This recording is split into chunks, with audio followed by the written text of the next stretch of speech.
Eita. Então, a partir de agora a gente vai começar. Esse é o nosso estudo de número 21. E a gente está no capítulo 11 do livro Boa Nova, psicografia de Chico Xavier, e o escritor espiritual é Humberto de Campos. O capítulo de hoje que a gente vai estudar é o Sermão do Monte. Prepare o coração. Eu falei aqui, quem não viu antes, que eu sou muito chorona, né? Muito emotiva, que preparando esse estudo, eu chorei 3 vezes. Então, se a voz embargar, vamos lá.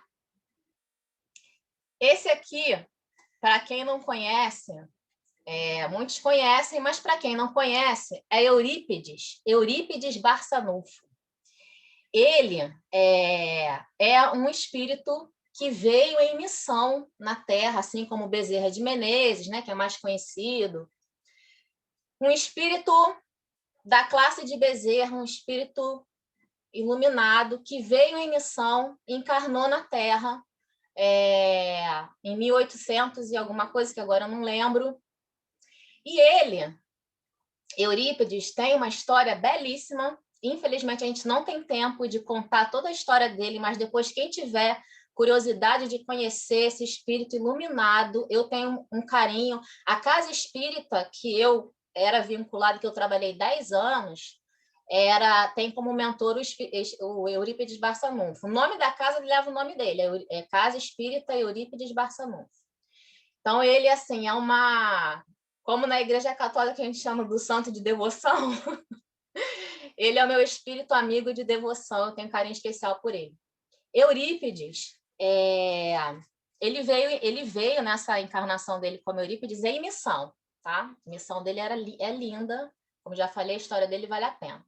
Mas aqui eu quero destacar um pequenino trecho da vida de Eurípides, né? O início do envolvimento de Eurípides nessa vida como Eurípides com o espiritismo.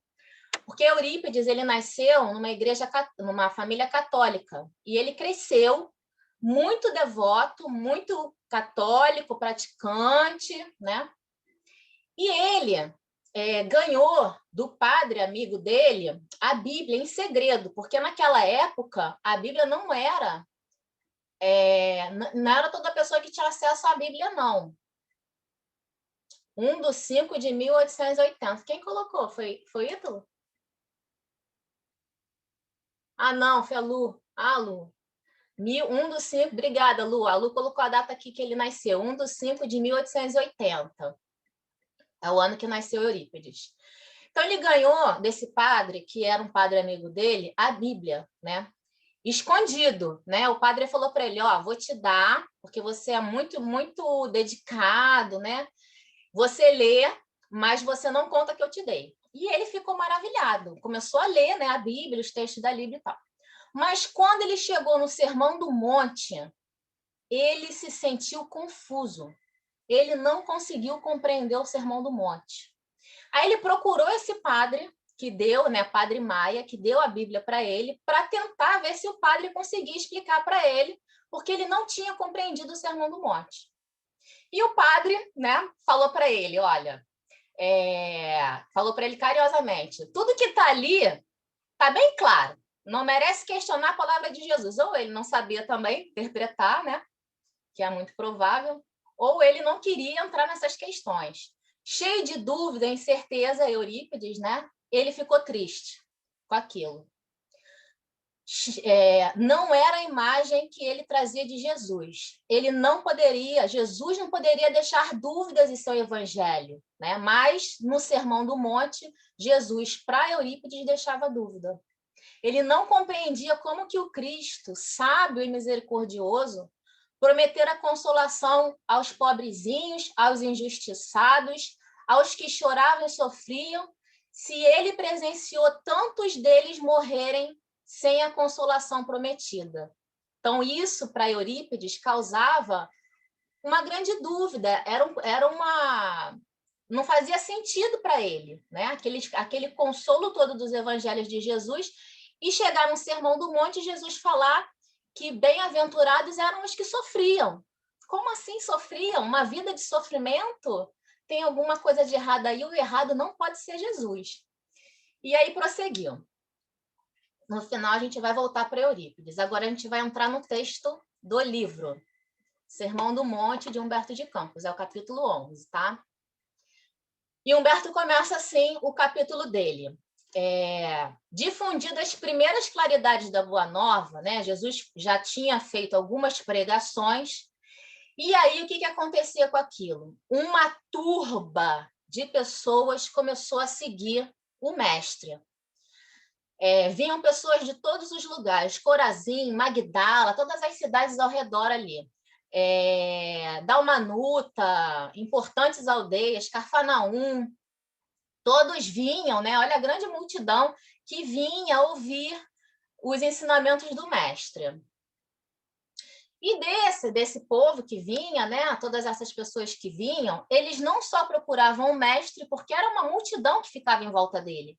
Alguns procuravam também os discípulos, porque os discípulos também ficaram conhecidos como os amigos de Jesus. Então, algumas pessoas não conseguiam chegar a Jesus, procuravam alguns dos discípulos. E aqui nós vamos ver, Humberto de Campos vai trazer para a gente a história de um diálogo de Levi com três dessas pessoas da multidão que vieram conversar com Levi, buscando, né, mais informações sobre Jesus e sobre aquele reino que Jesus prometia, que era Lisandro, Áquila e Pafos. Vamos entender isso. Aos primeiros dias de apostolado, um pequeno grupo de infelizes procurou Levi na sua confortável residência.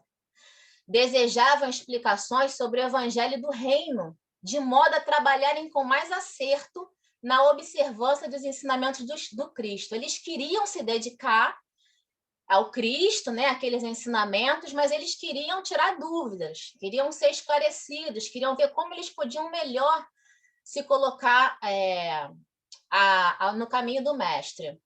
E o coletor da cidade manifestou certa estranheza. O coletor, né, é Levi, que era o cobrador de impostos, né, que é Mateus também, que era, de todos os discípulos, o mais inteligente, o que tinha a melhor condição financeira e o mais bem relacionado com todos aqueles que representavam o poder da época, né? Porque ele era um cobrador de impostos, então ele era um servidor, né, do reino. Então, ele era muito bem relacionado com aqueles maiores servidores do imperador, né, de Roma. Então, ele era muito bem relacionado. E esses três, né, que eram três, ao olhar dele, três pessoas miseráveis, excluídas da sociedade da época, é que foram procurar ele. E olha o que ele fala para eles. O coletor da cidade manifestou certa estranheza. Eu não estou seguindo o texto inteiro, tá? Não estou lendo o texto inteiro para dar tempo da gente fazer mais reflexões no final. Então, eu estou sempre destacando os principais pontos do texto para a gente poder fazer o nosso entendimento e depois as nossas reflexões, tá? Então, eu estou lendo sempre o que está sublinhado para vocês poderem acompanhar melhor. E olha o que Levi fala para eles. Que poderá realizar Lisandro, aleijado como é disso aqui? Ele está falando para eles, né? Para esses três que foram procurar ele. Ele conhecia eles. E tu, Áquila, não foi abandonado pela própria família sob o peso de sérias acusações? E tu, Pafos, acaso edificaria alguma coisa com as tuas aflições? Isso é Levi falando para os pobres coitados que foram procurar ele, buscando esclarecimentos um pouco mais sobre aquela mensagem do mestre que tanto enchia o coração deles de alegria. E Levi acaba arrasando com aqueles corações. Os interpelados se entreolharam, né? Provavelmente espantados com aquele comportamento, contrário ao que eles tinham absorvido do mestre, mesmo que à distância. Cabisbaixos e humilhados, somente então chegavam a reconhecer as suas penosas deficiências. A palavra rude de Levi despertara, tomara-os de uma dor sem limites. Eles que já estavam ali crescendo dentro do coração deles a esperança da salvação, da justiça, né? Que eles não viviam naquela época, muito pelo contrário, eram esquecidos da comunidade, os aleijados não podiam nem entrar no templo, os doentes eram colocados muitos, né, para fora de casa, quando não se sabia a origem da doença, se a doença era contagiosa ou não, eles eram colocados para fora de casa, a família deserdava. Os leprosos, por exemplo, eram tidos como mortos, né? Iam para o Vale dos Mortos. Então, eles que viam naquelas mensagens de Jesus uma luz de amor nos seus corações, saíram dali tristes. Jubilosos, guardavam as suas promessas relativamente ao Pai, justo e bom, que amava os filhos mais infelizes. Ainda assim, eles guardaram no coração esses ensinamentos do Mestre. Na esperança mais pura, queriam ser de Deus, vibrar com a exaltação das promessas do Cristo. Porém, a palavra de Levi novamente os arrojara à condição desdeitosa. Decorrido alguns instantes, chega Jesus na casa de Levi e para almoçar, né? E aí senta lá com Levi, ele e André chegaram na casa de Levi e sentam para almoçar. E eles começam a conversar, né? E num determinado momento, Levi começa a narrar o que aconteceu, com a certeza de que tinha agido certo.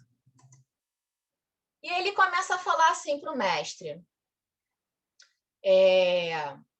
que conseguiria o evangelho do reino com esses aleijados e mendigos? Levi falando para Jesus, tá? Mas aí ele se tocou que os amigos dele, os outros discípulos, eram pessoas humildes, né? Não eram como ele, não tinham condição financeira como ele, eram humildes pescadores. Mas lembrando-se de súbito que os demais companheiros eram criaturas pobres e humildes, acrescentou, mas ainda assim persistiu no coração dele o preconceito. É justo esperarmos alguma coisa dos pescadores de Cafarnaum, porque são homens fortes, desassombrados, ou seja, só tem a força física para oferecer, né? E o bom trabalho lhes cabe, ou seja, o trabalho duro, né? Não o pensante, mas o duro.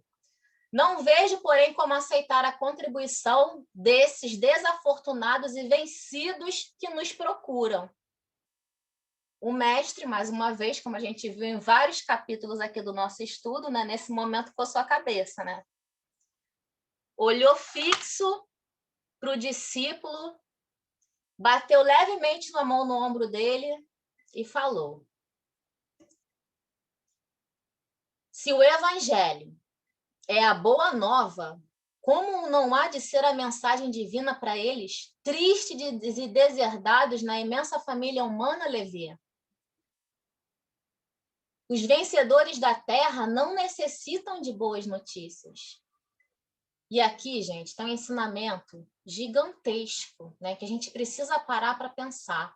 Nas derrotas da sorte, as criaturas ouvem mais alto a voz de Deus. Por que isso, né? Aqui, por trás dessa afirmativa de Jesus, vem um dos principais motivos de muitas pessoas até hoje não compreenderem o Sermão do Monte. Porque o Sermão do Monte fala que o sofredor é o bem-aventurado, que o humilhado é o bem-aventurado. E a gente não consegue compreender isso. Como que o sofredor é bem-aventurado? Como que o humilhado é o bem-aventurado? Essa era a dúvida que pairava na cabeça de Eurípides. Ele não conseguia compreender por que Deus queria dor. Por que Jesus queria, né? Falava que bem-aventurados eram os que sofriam. Porque ele não conhecia ainda, mas ele vai passar a conhecer, a gente vai ver no final, que quando a gente está tudo bem, né? Aparentemente, materialmente falando, porque quando a gente acha que está tudo bem, a gente sempre se remete à vida material. Quando a gente está tudo bem, a gente não precisa de Deus. Mas quando a gente entra em sofrimento, a primeira coisa que a gente faz é se voltar para Deus. A primeira coisa que a gente faz quando alguma coisa dá errada na nossa vida, na vida de quem a gente ama, é a gente procurar Deus. É a gente, como diz, né, os nossos irmãos protestantes, cair de joelhos e orar. Então, a gente já viu em outros estudos que a doutrina espírita traz para a gente que a dor é um instrumento de transformação, porque ela, sobretudo, nos aproxima de Deus. Quando a gente está se arrumando para ir para a festa feliz e contente, a gente não fala, não, peraí que eu vou fazer agora uma prece para Deus, para Jesus, né? A gente nem se lembra, a gente está ali na alegria. Os bens materiais, né? Eles são uma das grandes provas da encarnação. Tem uma história de um espírito que ele tinha que encarnar e passar pela prova da riqueza, porque esse era uma inclinação dele, né, ruim, daquele espírito que ele precisava transformar. Então, ele na programação reencarnatória dele, ele escolhia vir pobre, porque ele queria dar valor, né, aos bens materiais. E aí a espiritualidade permitia, e aí ele vinha. E aí, encarnado, né, passando por aquelas dificuldades financeiras, ele maldizia a Deus. Meu Deus, o que eu fiz para merecer tanto sofrimento, tanta penúria? Eu não quero isso, eu não mereço isso. Tá, desencarnava, chegava no plano espiritual e via que tinha fracassado na prova da pobreza. Pedia de novo uma trégua e vinha na prova da riqueza, rico. Esbanjava, vivia só de luxúria, vivia só de vida boa, vivia só de gasto, de bebida, de festa. Desencarnava e via que tinha perdido uma encarnação inteira sem nada aprender em relação à prova da matéria. Pedia de novo para reencarnar como um espírito passando pela prova da pobreza. Voltava, mesma coisa.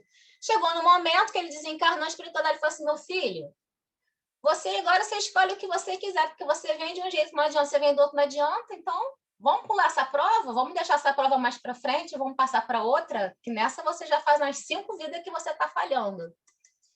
Então, a prova, né, de você vir com condições financeiras, a prova da riqueza é uma prova grande também. Vamos continuar aqui. E aí Jesus continua, já observaste algum vencedor do mundo com mais alta preocupação do que a de defender o fruto da sua vitória material? A ganância leva a ganância, a materialidade leva a materialidade. Isso não quer dizer, tá, pessoal, que nós não temos pessoas que têm condição financeira boa e que não seja voltado para a caridade, que não seja voltado para os ensinos do mestre. Não quer dizer também que a vida, né, tem que ser só penúria e sofrimento do ponto de vista material. Não quer dizer isso, né? Quer dizer que a gente precisa ter um equilíbrio. A gente pode ter uma vida confortável, a gente pode galgar isso para a nossa vida, a gente pode querer melhorar, a gente pode querer viver de uma forma mais confortável, só que isso não pode significar que a gente se torne orgulhoso, que a gente se torne viciado, que a gente se torne de olhos fechados para aqueles que precisam mais. E aí, mestre continua. Aí Levi pergunta, Senhor, minhas observações partiram tão só do meu intenso desejo de apressar a supremacia do evangelho entre os que governam o mundo. Olha aqui. Mais uma vez, os discípulos achando que aqueles que governam seriam tocados, né? Seriam tocados de uma forma mágica. Eles não estão preocupados com isso. Eles estão preocupados com governar. E governar, por enquanto, no nosso planeta é sinônimo de poder. É sinônimo de ganância, é sinônimo de materialidade. E aí o mestre fala, quem governa o mundo é Deus. Olha que coisa. Aos nossos olhos, quem governa tem poder, mas quem governa é Deus, afirmou o mestre, convictamente. E olha essa frase aqui, ó. E o amor não age com inquietação. Por que ele falou isso aqui para Levi? O amor não age com inquietação, porque Levi falou para ele que deseja apressar.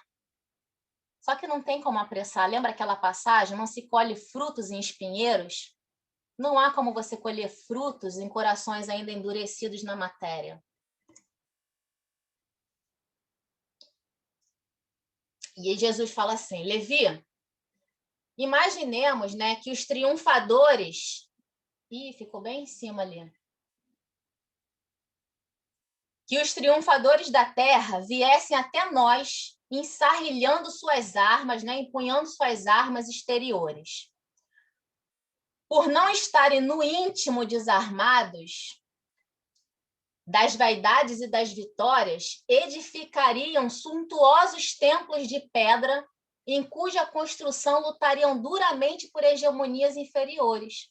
Uns desejariam palácios soberbos, outros empreenderiam a construção de jardins maravilhosos. O que Jesus está falando, Levi?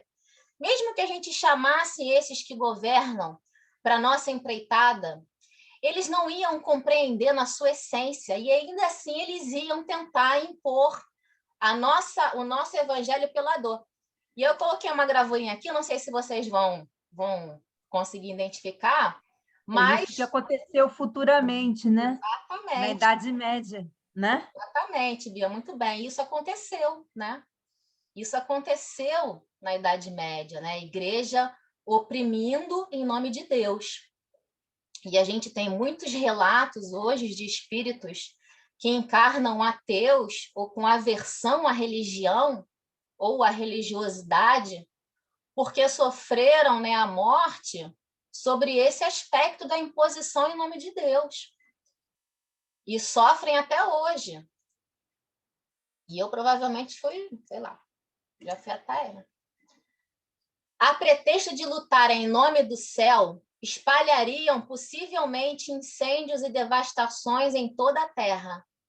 E seria justo, Levi, trabalhássemos por cumprir a vontade do nosso Pai, aniquilando seus filhos, nossos irmãos? Faz sentido isso? Faz sentido você impor as mensagens sublimes de amor do Mestre, as leis sublimes de amor de Deus, com a força da arma? Com a força, seja ela qualquer que seja? Não faz sentido. Até que a esponja do tempo absorva as imperfeições terrestres, ou seja, vai demandar muito tempo, através de séculos de experiências necessárias para que os triunfadores do mundo são pobres seres, os triunfadores do mundo são pobres seres que caminham por entre tenebrosos abismos, ou seja, né? Triunfadores do mundo aos nossos olhos voltados ainda para a matéria. Triunfadores do mundo para quem acha, como naquele capítulo, Fidelidade a Deus, que a gente viu, que Tiago falou assim, Jesus, eu tenho um amigo de Corazim que ele até queria te seguir, mas ele disse que as suas palavras não são verdadeiras, porque Deus só deve se mostrar para a gente na fartura e no sucesso.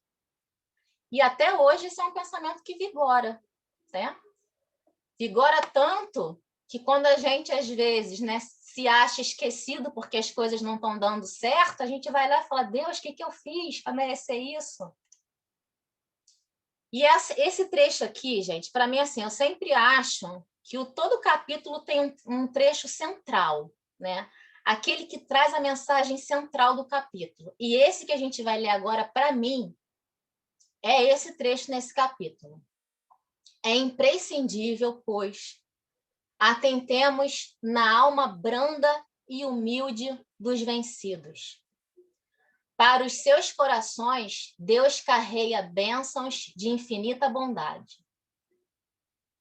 Esses quebraram os elos mais fortes que os acorrentavam às ilusões e marcham para o infinito do amor e da sabedoria. Esses que já não têm mais a ilusão de que sucesso é sucesso material, esses que já conhecem que a dor é instrumento de edificação dos nossos corações, esses são sim os bem-aventurados. porque eles já compreenderam a mensagem do Mestre. Esses quebraram os elos mais fortes que os acorrentavam às ilusões e marcham para o infinito amor e a sabedoria. O leito de dor, a exclusão de todas as facilidades da vida, a incompreensão dos mais amados, as chagas e as cicatrizes do espírito são luzes que Deus acende na noite sombria das criaturas. Aqui Jesus explica por que os bem-aventurados são aqueles que sofrem. Porque eles são bem-aventurados não neste momento eles estão sofrendo, sim. Mas se você pensar que a vida é uma vida só, aí sim você pode pensar que há contradição nos ensinamentos do sermão, do monte. Mas se você pensar que nesta vida as nossas dores, as nossas dificuldades são instrumentos para nos transformarmos para a vida eterna, que nunca cessa, aí tudo faz sentido. Levi, é necessário amemos intensamente os desafortunados do mundo. Eles saíram das convenções nefastas e dos enganos do caminho terrestre e bendizem o nosso Pai, como sentenciados que experimentassem no primeiro dia de liberdade o clarão reconfortante do sol amigo e radioso que os seus corações haviam perdido. Eles alcançaram a verdade. É também sobre os vencidos da sorte que suspiram por um ideal mais santo e mais puro do que as vitórias fáceis da terra que o evangelho assentará suas bases divinas. Não adianta achar que o evangelho do Mestre, que o reino de Deus vai se estabelecer na terra, nos nossos corações, através daqueles que estão ainda envolvidos com a materialidade, com o poder, os governantes. Não adianta a gente achar que vai ser por esse o caminho. O caminho é outro. Então, depois desses ensinamentos, eles se levantaram, os outros discípulos chegaram, Tiago, João, e todos se dirigiram para o monte. E ao longo de toda a encosta, já tinha lá uma turba imensa esperando Jesus, porque sabiam que o mestre ia lá naquele monte dar mais uma vez os seus ensinamentos. E lá estavam quem? Todos aqueles velhinhos extremos, lavadoras simples, mulheres do povo agarradas a seus filhos. Aí ele fala assim, olha, o mais fortes sadios eram os cegos e as crianças doentes, gente, imagina. Homens maltrapilhos, exibindo verminas, doenças, né, da pele, que lhe corroíam a mão e os pés. Todos se comprimiam ofegante. Mas olha essa frase aqui de Humberto de Campos. Todos esses que aos nossos olhos eram os sofredores, eles olhavam os seus olhares felizes. Eles estavam felizes com a figura do mestre. Naquele momento, eles esqueciam provavelmente de todas as suas dores e seus sofrimentos. E aí, deixando perceber que se dirigia aos vencidos e sofredores do mundo inteiro, e esclarecendo para o espírito de Levi, olha que interessante isso aqui também, eu já falei outras vezes, Jesus não falava para aquele espírito encarnado, Jesus falava para o espírito imortal, Jesus penetrava na essência do espírito. E olha que Humberto de Campos coloca aqui, esclarecendo o espírito de Levi. Ele não falou que ele estava esclarecendo Levi, ele estava esclarecendo o espírito de Levi, que representava a aristocracia intelectual entre os seus discípulos. Na sua qualidade de cobrador de impostos, Jesus, pela primeira vez, pregou as bem-aventuranças. Gente, olha essa palavrinha aqui, Humberto de Campos coloca aqui. Jesus, pela primeira vez, pregou as suas bem-aventuranças celestiais. Numa palavrinha, ele explica, as bem-aventuranças não é para essa vida. As bem-aventuranças é para a vida celestial, é para a vida eterna do Espírito. Era isso que faltava, descortinar, para que Eurípides, né, compreendesse o sentido do Sermão do Monte, onde Jesus falava bem-aventurados os oprimidos, e por que os sofredores que ele abraçava terminavam a sua vida ainda assim sofridos, mas sofridos ali, mas bem-aventurados no céu. Sua voz caía como bálsamo eterno sobre os corações deditosos. E aí ele começa: bem-aventurados os pobres e aflitos, bem-aventurados os sedentos de justiça e de misericórdia, bem-aventurados pacíficos e os simples de coração. Quando Jesus terminou a sua locução, algumas estrelas já brilhavam no firmamento. E aí Levi, né, olhou para ele, feliz, e ele falou: bendito seja o Filho de Deus. E aqueles que estavam vendo ele, né, falavam: bendito seja o Filho de Deus, Jesus. Acolhia-os satisfeito, enviando a todos um sorriso de sua afeição. No dia seguinte, compreendido na lição do mestre, verdadeiramente tocado, a partir dali, Levi se transformou. O Haroldo, que é um palestrante, para quem não conhece, é um palestrante espírita, que tem um estudo muito sério sobre as traduções dos evangelhos. Eu me inspiro muito nos estudos dele para construir o estudo.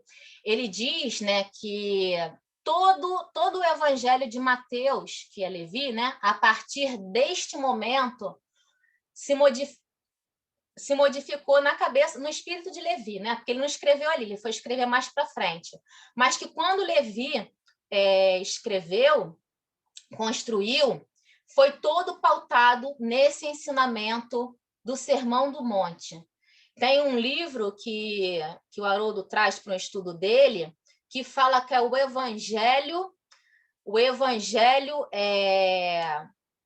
marginal, que margeia, que traz ali aqueles que não são observados, que não são vistos. Ele conseguiu perceber isso no evangelho de Mateus. E Mateus, né, compreendendo isso, no dia seguinte, o que ele fez? Ele abriu a porta da sua casa e deixou entrar todo mundo. Deixou entrar o aleijado, deixou entrar o cego, deixou entrar a criança abandonada, órfã, deixou entrar as mulheres abandonadas e serviu um banquete para eles. Abraçou e recebeu todos na sua casa. E o mestre também estava lá. E o mestre falou para ele: Levi, meu coração... Meu coração se rejubila hoje contigo, porque são também... Aí o mestre acrescenta mais uma boa-aventurança no Sermão do Monte, que não está lá, mas está aqui Humberto de Campos. Porque são também bem-aventurados todos os que ouvem e compreendem a palavra de Deus. Então, Levi foi um bem-aventurado desse. Voltando para Eurípides, para conseguir dar tempo da gente fazer as nossas reflexões. Eurípides não compreendia como Cristo, sábio e misericordioso, prometera consolação aos pobrezinhos injustiçados, mas eles morriam sem essas consolações aos olhos de Eurípides. Com a dúvida instalada na sua mente, ele passou a vibrar em torno da justiça divina, passou a pensar, né, a fazer reflexão, mas ele não conseguia achar. E cheio de dúvida, né, entristeceu. Não era a imagem que ele trazia de Jesus, ela não poderia deixar dúvidas em seu evangelho. Ele tinha um tio, e esse tio dele era espírita, só que ele não aceitava, porque ele era católico, fervoroso, praticante, dedicado. Então, ele não aceitava. Mas ele gostava muito desse tio. E ele conversava muito com esse tio, só que esse tio era simples, era humilde. E Eurípides era muito inteligente. Só que esse tio falou assim: eu não tenho a capacidade de conversar com você não, mas vou te dar um livro, você lê esse livro e vê se nesse livro você consegue encontrar as respostas que você busca para você compreender o Sermão do Monte de Jesus. E o livro que ele deu para Eurípides é esse aqui, Depois da Morte, é o título do livro. É um livro de Leon Denis, espírita contemporâneo de Kardec, um livro maravilhoso. Eurípides passou a noite debruçado nesse livro. Leu 334 páginas numa noite, descortinando um novo cenário, o da imortalidade. Era o que faltava para Eurípides compreender o Sermão do Monte. Mas ele ainda assim não estava convencido. Ele foi, né, aceitou ir, coisa que ele não aceitava, mas ele aceitou ir com o seu tio a uma sessão, né, que a gente chama de uma sessão espírita, né?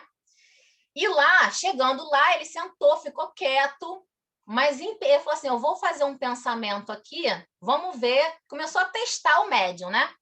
Vou ver se vai dar certo. E ele pensou assim, ó, tudo compreendi na Bíblia, em pensamento ele, dirigindo o pensamento dele para a espiritualidade, querendo questionar. Tudo compreendi na Bíblia, mas o meu entendimento está fechado para as bem-aventuranças. Se é verdade que os espíritos se comunicam com os vivos, rogo a João Evangelista que me esclareça pelo médium Aristides, que era o médium que estava lá na hora. Em um tempo curto, iniciou-se a grande e extraordinária explicação filosófica doutrinária. O espírito comunicante, João Evangelista. Eurípides, emocionado, foi tocado. Estava convicto da verdade trazida pelos espíritos. Compreendeu o sermão da montanha como resumo da doutrina do Cristo. Era o que faltava para ele compreender que as bem-aventuranças, os simples, os pobres, os oprimidos, os sofredores, serão sim bem-aventurados, mas não aqui, não agora. Aqui a gente está passando por momentos de provas e expiações. Serão bem-aventurados na vida eterna, na verdadeira vida. E era isso que faltava para Eurípides compreender. E é isso que a doutrina espírita maravilhosa traz para a gente. Descortina ensinamentos que, sem ela, a gente não consegue compreender. Não é só o Sermão do Monte, há muitos outros que não há compreensão sem os esclarecimentos que essa doutrina maravilhosa traz para a gente.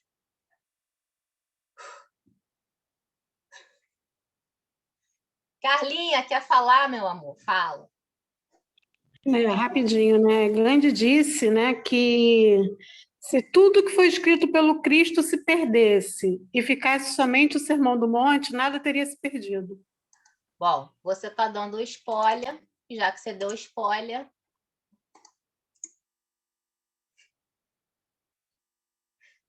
Essa era a nossa telinha final, é o que a Carlinha está falando. Gente, Gandhi, é isso que a Carlinha está falando. Gandhi, eu preciso me concentrar para falar essa frase. Gandhi não era cristão na acepção religiosa da palavra. Ele era hindu, né? Como a religião predominante na Índia é o hinduísmo. Então, Gandhi, ele não era cristão na acepção religiosa da palavra, mas ele era um verdadeiro cristão porque ele vivia os ensinamentos do Cristo. E ele soube compreender, ele leu o Sermão do Monte, né? Ele era muito culto, ele leu o Sermão do Monte e ele conseguiu ver ali, absorver, né? Assim também como Santa... Deixa eu descompartilhar aqui. Assim também como Santo Agostinho, ó, nesse livro aqui, é só sobre o Sermão do Monte de Santo Agostinho, que apesar de estar ali envolvido numa igreja, né, muito voltada para as questões materiais ainda na época dele, conseguiu, né, pelo espírito que era, alcançar os ensinamentos espirituais e sublimes do Sermão do Monte, ficou apaixonado e escreveu muito novinho ainda sobre o Sermão do Monte, né, falando que o Sermão do Monte era Vou achar aqui, depois eu vou achar aqui falar.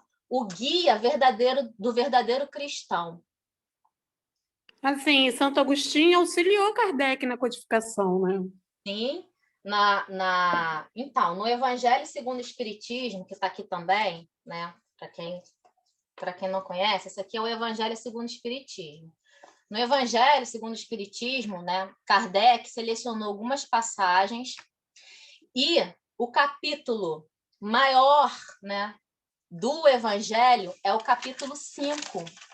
Ele separa 5 capítulos para falar sobre as bem-aventuranças. E o capítulo 5, que é o primeiro, é o Bem-aventurados aflitos. Por quê? Porque essa é uma questão, ainda hoje, né, muito questionável. Se você for conversar com um ateu, se você for conversar com um agnóstico, e eu já tive, né, muita oportunidade, inclusive eu já fui um deles, né, já tive esse argumento na minha boca.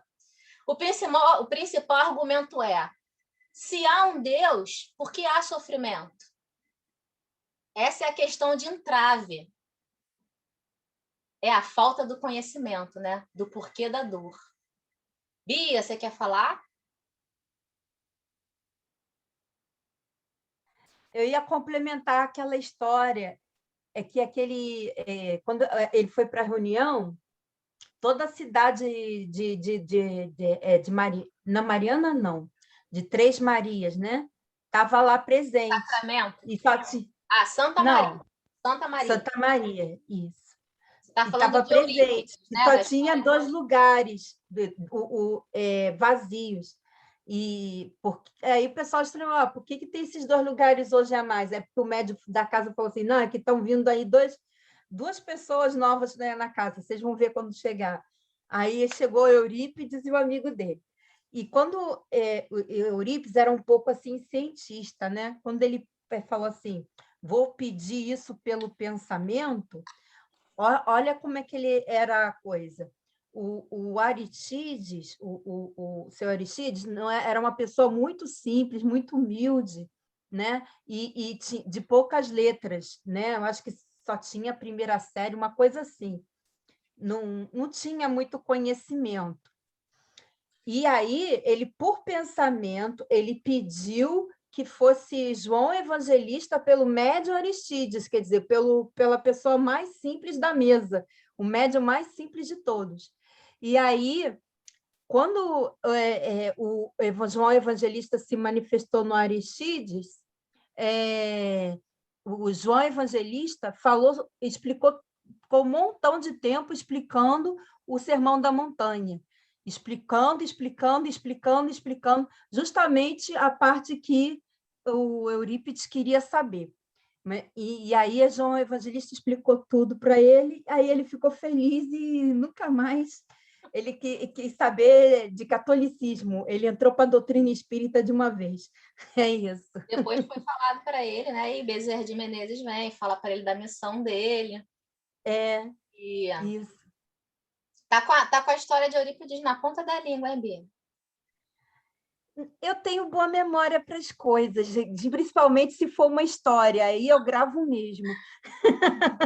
A Lu quer porque falar, né? eu me sinto, como eu evangelizo, eu me sinto, às vezes, na obrigação de decorar a história. Porque, às vezes, eu não tenho o livro na mão, então eu decoro a história. Mas entendeu? A história de Eurípides é maravilhosa. Entendeu? Eu não sei qual é a parte isso. melhor, se é o antes, se é o durante, se é depois. Lu, quer falar? É a parte toda.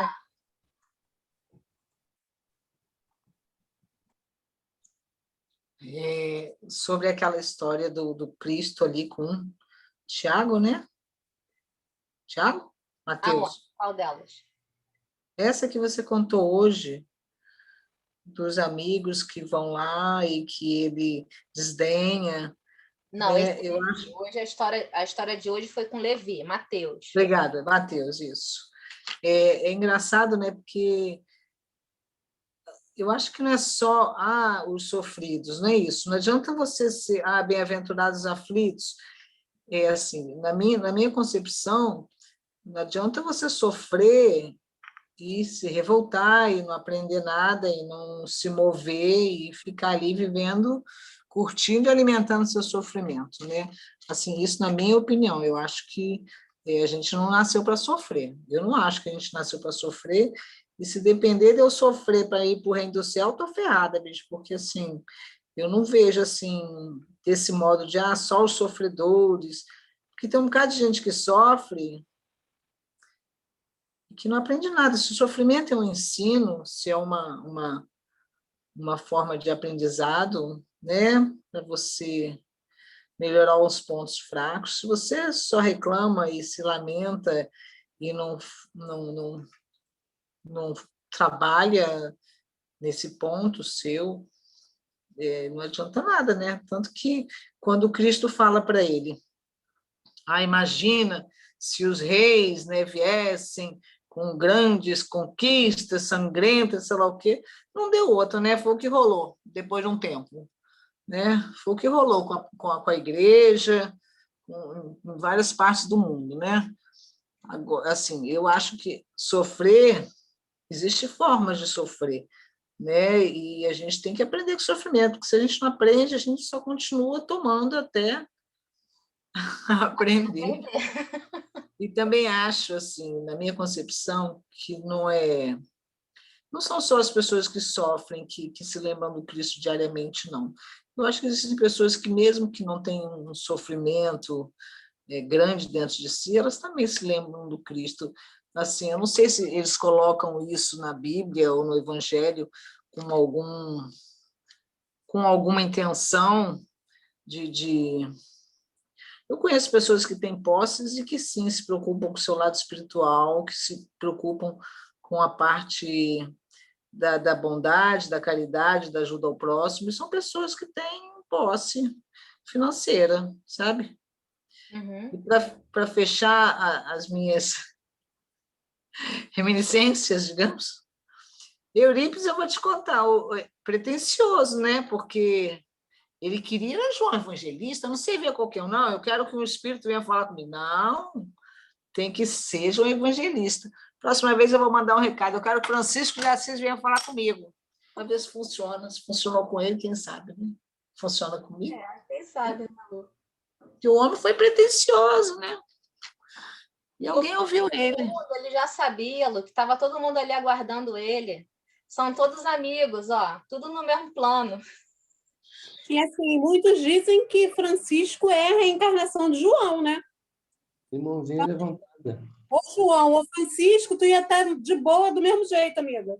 Pois é, vou exigir a próxima vez, entendeu? Isso é exigência. Ítalo quer falar. Eu queria, mas... tá me escutando agora? Tá escutando. A Carla fora fila, assim, né? Tem mãozinha levantada, tá? Ela sai abrindo o Contigo, áudio, sai irmão. falando. Pessoal, não é Ser uma fácil. mocinha com você. Eu vou falar outra coisa sobre o estudo, mas só antes de falar para a Lu. A questão é, Lu, se Francisco realmente vier, tu tá pronta para mudar com o que ele falar? Tá sem o som, Lu, tá sem som. Eu não sei se eu estou pronta para mudar, mas eu estou pronta para ouvir, querido, entendeu? Porque a gente está ouvindo Jesus há 2000 e tantos anos. Esse é o ponto. Pois né? é. Então, quem sabe Francisco mais pertinho, assim, dá um chamego. Concordo com você que o sofrimento não tem que ser a tônica. Mas eu penso que muitos dos que sofrem conseguem mobilizar esse rearranjo mental de refletir no que está fazendo e fazer algum tipo de transformação, né? Eu acho que esse caso, até que a Elaine contou, né, daquele espírito que veio pobre, aí não acertou, veio rico, não acertou, veio pobre de novo. Eu tendo a acreditar, eu sou sempre um otimista, né? Então eu tendo a acreditar que essa é a exceção, que a regra é que a dor, não o sofrimento, né? Eu até prefiro usar isso, que o aprendizado através dessa ferramenta que a gente entende como dor, como algo fora da nossa zona de conforto, ela tem muito a ensinar e as pessoas tendem a aprender. Mas, voltando aqui ao estudo propriamente dito, né? Lá no estudo que fazemos eu, Elaine e Carlinha, lá no Miudinho, que é um estudo aprofundado do Evangelho de Jesus, a gente tem umas perguntinhas que a gente se faz ao final de cada estudo, que são perguntinhas que eles propõem que a gente se faça. Uma delas é: o que Jesus me ensinou com o estudo de hoje?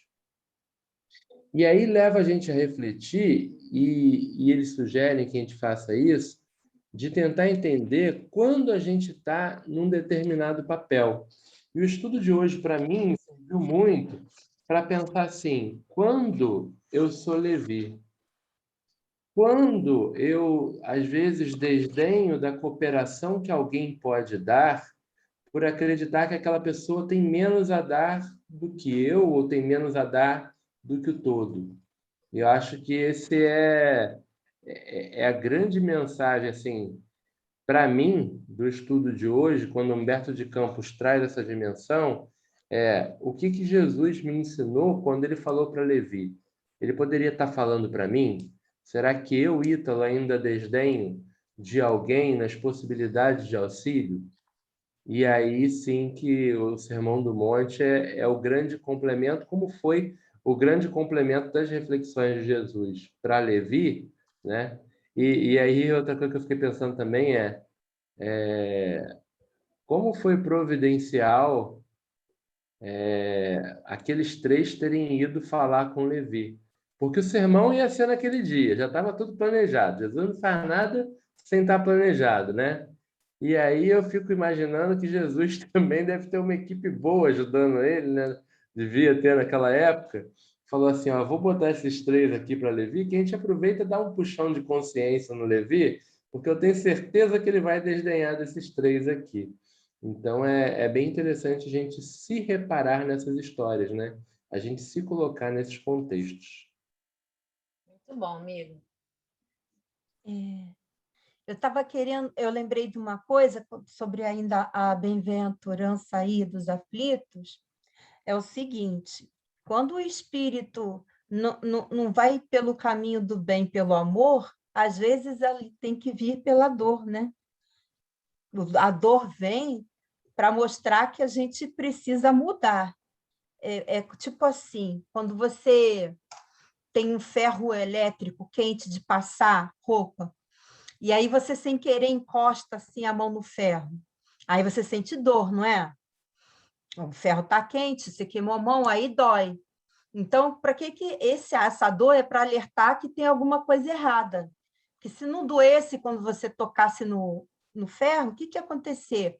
O ferro ia derreter todos os tecidos da sua mão, você ia acabar perdendo a mão, os dedos, tudo, porque você não ia estar sentindo dor nenhuma, né? Ia continuar fazendo a coisa errada e nada ia mudar. Agora, você sentindo a dor, você evita de fazer o mal, de continuar errando. É um alerta, entendeu? né? É um alerta para você parar Desperta. Exatamente. Parar de fazer a coisa errada e passar a fazer a coisa certa. Agora, o sofrimento... Consegue, né? Como a Lu falou, porque tem muitos que ficam ali cultivando um sentimentozinho, a situaçãozinha.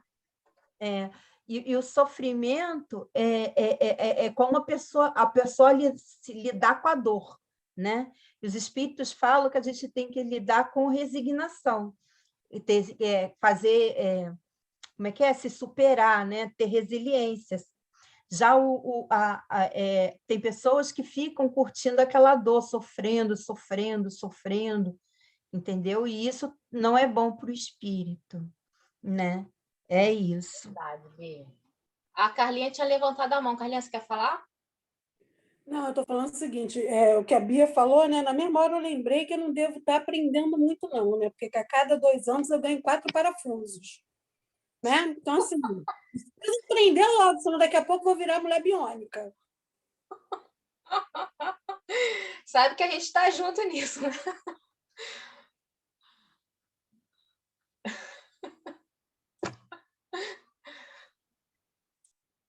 Amores, alguém quer... A dor também pode ser um resgate. Eu também tenho parafuso no pé. A gente já conversou sobre isso. Eu tenho 6 no pé direito. Eu queria saber do Jorge, se ele está aí ainda, Thalita. Jorge está aí ainda, Thalita? Estamos aqui, ó. Ah! Jorge, você quer falar alguma coisa? eu acredito que não só através da dor a gente consegue uma evolução. Eu acredito que a dor, sim, nos abre para ficar mais latente, mais plausível a gente tentar evoluir, mas eu acredito também que quando você está bem, você também consegue essa conexão, consegue tentar essa evolução. Verdade, também.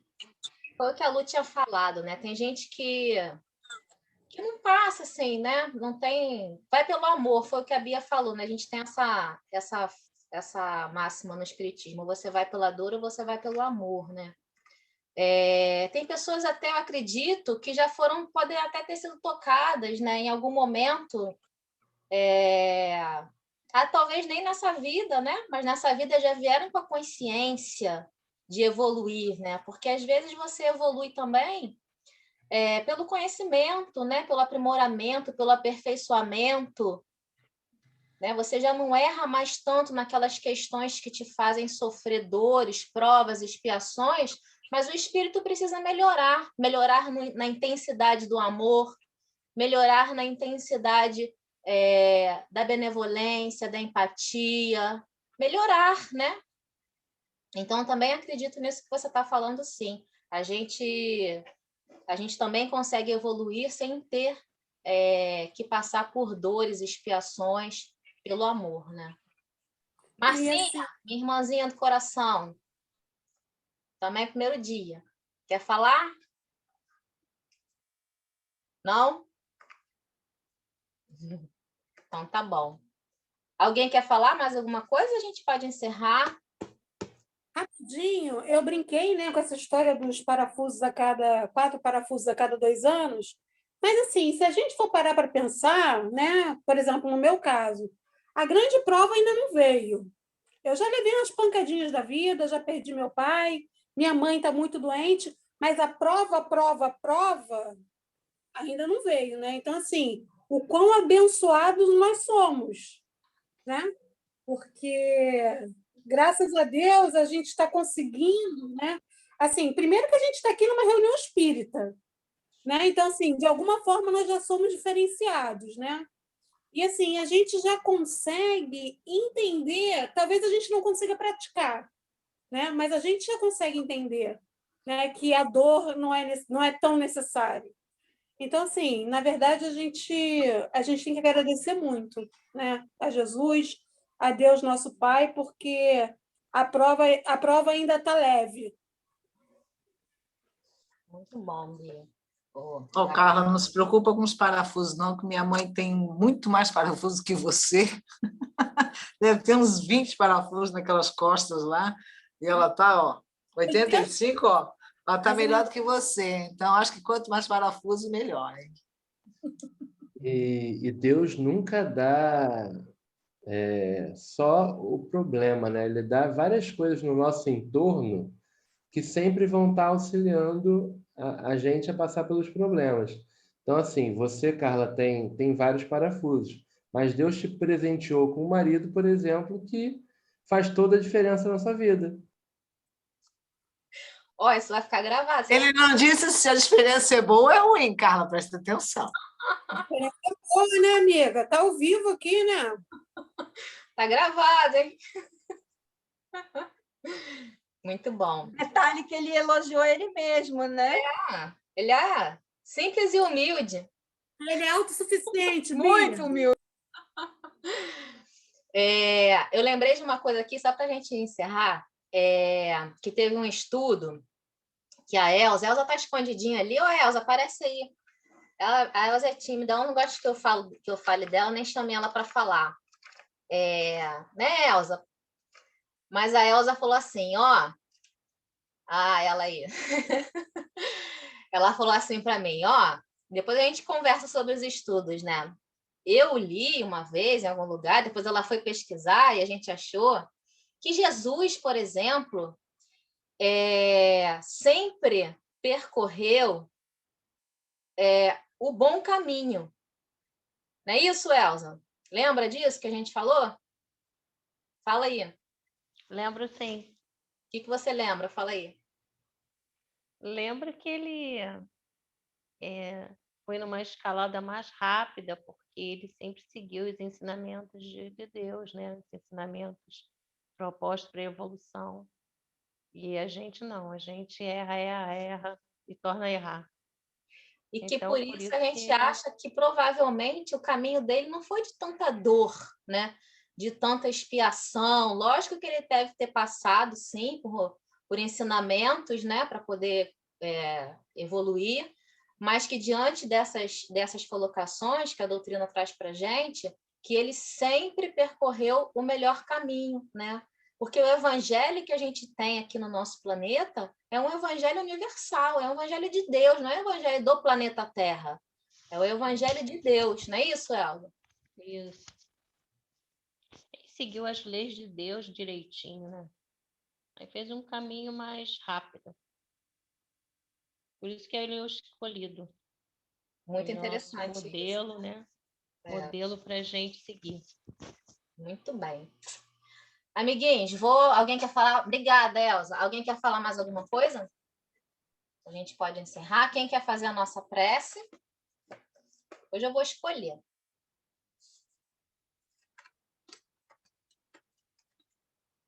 Vou escolher meu amiguinho Ítalo. Não adianta fechar, não, amigo. É você. Não cola mais, né? Esse negócio de fechar. Deixa eu ver.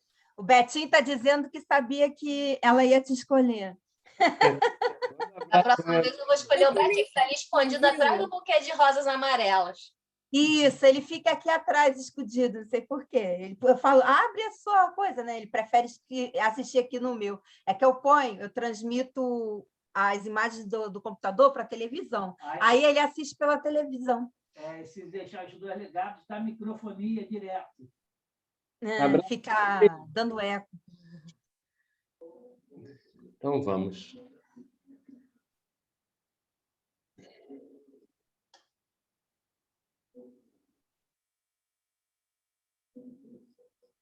Deus, Pai querido, obrigado. Obrigado porque em todos os recantos do universo, a tua lei de amor é falada para o coração das criaturas.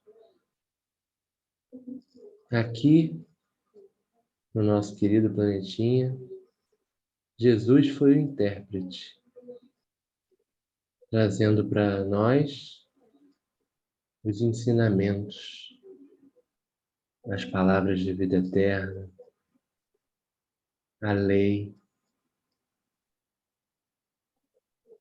E essa lei ainda repercute até hoje. E nós, na nossa pequenez, mas já tendo uma caminhada bela e linda, estamos aqui, tentando a cada dia mais, a cada encontro novo, apreender da lei, apreender das palavras, o espírito do ensinamento. O que tu, mestre querido, tem a dizer para o nosso coração quando nos diz que existe ventura em suportar as lutas da vida com harmonia, que existe ventura em pacificar o irmão agressivo ao meu lado, que existe ventura em buscar na humildade o caminho mais correto para os nossos passos,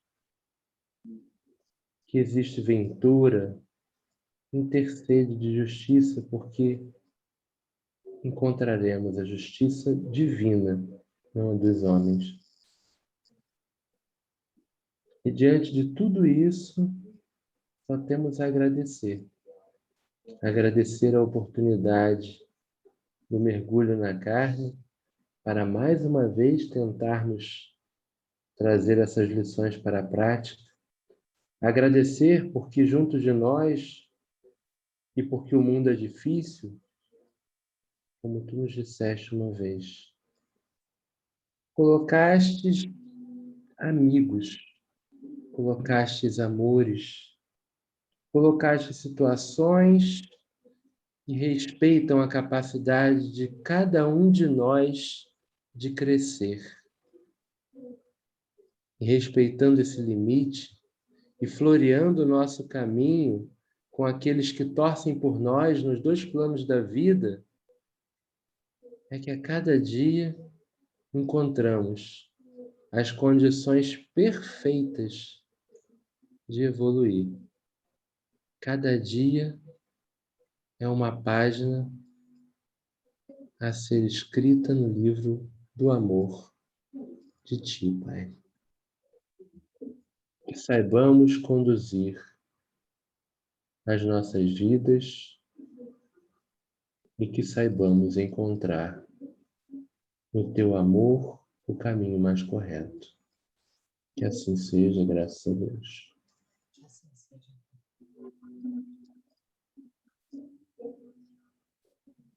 Muito bom. Obrigada, amores. Terça-feira Boa que vem noite. estamos de Obrigada, Ítalo. Eu fiquei emocionada. volta. Muito lindo. Parece bonito. Ele estava medianizado, eu acho. Estava assim. Ele custou até voltar. A Carla, como é que é? A Carlinha fala que quando ele faz prece bonita é porque está com o mentorzinho do lado. É, Aí daí você entende o quê? Eu, malandramente, já... Beijos, queridos. Fiquem com Deus. Tenham uma noite de fica paz. com Deus. Tudo de bom para vocês. Saúde e paz. A gente se vê. Até a próxima.